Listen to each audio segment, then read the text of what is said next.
Para pemirsa TVRI yang dimuliakan Allah Subhanahu wa Ta'ala, pemandangan yang kita lihat terutama dalam dunia media kita sekarang, entah itu di TV, entah itu yang diviralkan melalui handphone kita masing-masing, ya. Masya Allah, benda kecil Allah yang namanya virus corona itu membuat Amerika superpower itu bertekuk lutut, membuat Eropa yang sering sombong itu juga bertekuk lutut, Cina dengan segala kegagahannya juga bertekuk lutut. Padahal itu makhluk yang sangat kecil dari Allah Subhanahu wa Ta'ala. Jadi ketika Allah menurunkan cobaannya, tidak ada artinya bom nuklir yang dimiliki Amerika dan Korea Utara itu. Tidak ada artinya kehebatan senjatanya Israel seperti itu. Mereka semuanya pada kelimpungan. Bagaimana menghadapi makhluk Allah yang paling kecil ini? Begitu kecilnya tidak bisa kita lihat dengan mata telanjang. Harus dengan menggunakan mikroskop. Bukankah ini sebuah pembelajaran buat kita bahwa jika Allah menghendaki, tidak ada artinya kekuasaan manusia itu sendiri. Makanya kita itu jangan sombong, jangan angkuh, jangan congkak menjadi anak manusia. Kita itu gak ada apa-apanya di mata Allah Subhanahu wa Ta'ala. Apa yang terjadi kemarin? Contohlah di Cina. Kita tahu bahwa Cina itu adalah sebuah negara komunis. Biasanya kalau negara komunis itu kan ya tidak percaya Tuhan lah. Tapi apa yang terjadi? Presidennya datang ke masjid, minta didoakan. Orang nggak pernah berwudu, orang nggak pernah sholat, agamanya pun juga agama lain. Tiba-tiba ikut-ikutan dengan orang-orang Islam di sana itu berwudu dan sholat. Kadang-kadang kita lihat itu sholatnya menghadap kemana, itu kan dia nggak tahu caranya sujud menghadap kemana. Jadi kalau orang dalam keadaan panik, biasanya itu akan mengikuti apapun yang kira-kira yang bisa memberikan sandaran perasaan. Nah bagi kita orang yang beragama Islam atau agama apapun yang kita anut, ya, kalau kita serahkan diri kita kepada Allah Subhanahu wa Ta'ala, maka tingkat kepanikan itu akan berkurang. Nah saya menghimbau kepada kita semuanya, bolehlah kita takut terhadap COVID-19 ini. Bolehlah kita cemas terhadap virus corona ini. Tapi agama mengingatkan kepada kita semuanya, jangan sampai ketakutan kita kepada virus itu melampaui ketakutan kita kepada Allah Subhanahu wa Ta'ala. Saya ingin meyakinkan kepada kita semuanya para pemirsa, virus corona itu dari mana? Itu dari Allah. Kita juga dari mana? Kita dari Allah. Obat itu dari mana? Dari Allah. Dokter itu siapapun juga dari mana? Dari Allah.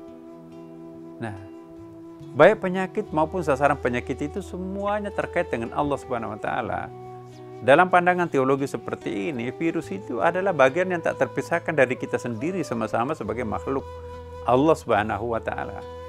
Tentu sebagai seorang yang percaya terhadap agama, yang mengancam yang diancam itu sama-sama ciptaan Allah Subhanahu wa Ta'ala.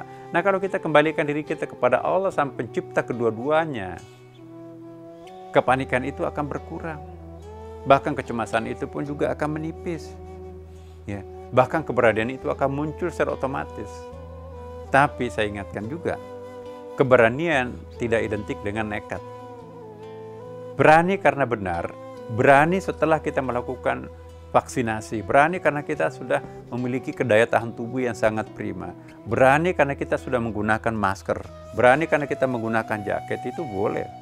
Tapi kalau ada orang mengatakan saya berani kok menghadapi virus, tapi nggak pakai masker, daya tahan tubuhnya juga acak-acakan, kemudian juga tidak pakai jaket pengaman, itu bukan berani, itu nekat namanya. Ingat, Quran mengingatkan kita untuk berani tapi jangan nekat. Ya, bahkan Al-Quran mengingatkan kita, wala tulqu biaidikum ila tahluka. Jangan menceburkan diri kalian ke dalam kebinasaan. Sudah tahu bahwa kalau kita datang sholat Jumat, sudah tahu kalau kita datang sholat berjamaah, mungkin atau besar kemungkinan ada satu atau dua atau beberapa orang di antara mereka itu yang terkontaminasi virus corona itu. Maka satu kali mereka batuk, maka dalam tempo 1 menit menurut para ahlinya, itu radius sampai 20 meter persegi itu nanti itu akan tertulari wabah virus itu. Nah, memang ya bagus untuk kita ke masjid, tetapi saya ingatkan Apa yang menjadi dasar majelis ulama? Dar'ul mafasid muqaddamun ala jalbil masalih. Mencegah kemudaratan itu lebih utama daripada mengejar kemanfaatan atau mengejar pahala. Kita tahu datang ke masjid itu mendapatkan pahala 1:27 kan. Kalau kita salat berjamaah 27 pahala. Tapi kalau salat sendiri di rumah itu 1 pahala.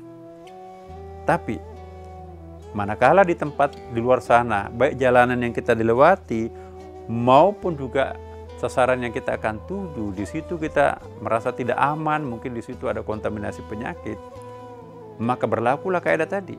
Menolak kemudaratan itu lebih utama daripada mengejar manfaat. Ya. Mendapatkan pahala itu sunat, tetapi menyelamatkan diri kita itu wajib. Jangan sampai kita mengedepankan yang sunat, menomorduakan yang wajib. Itu beragama keliru itu.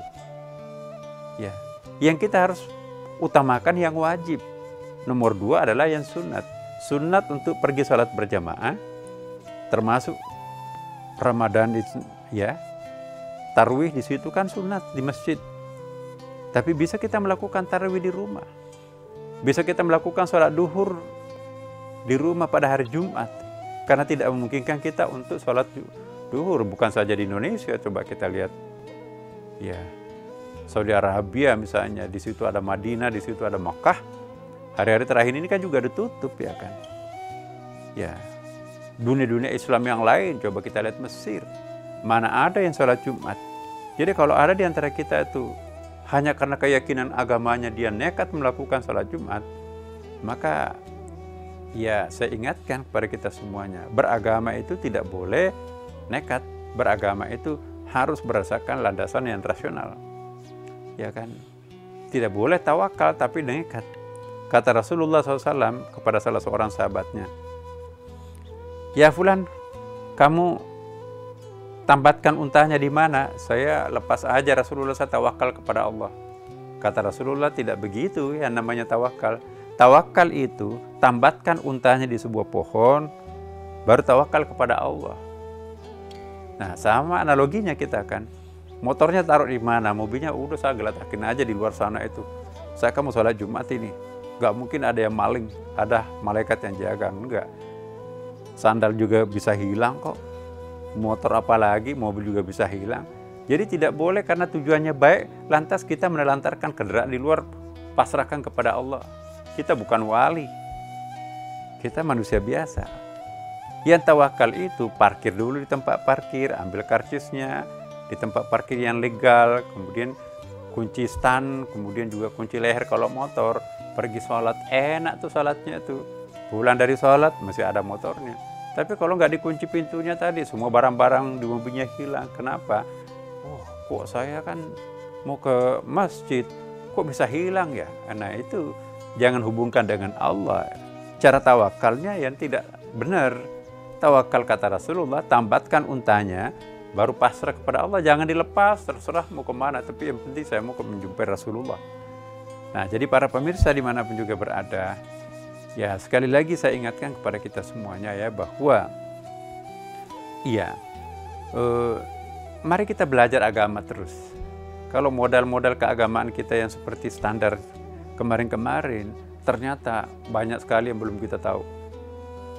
Dan jangan modal sedikit itu kita pakai nekat untuk menyalahkan ulama yang sudah sangat ahli, belajar puluhan tahun tentang agama.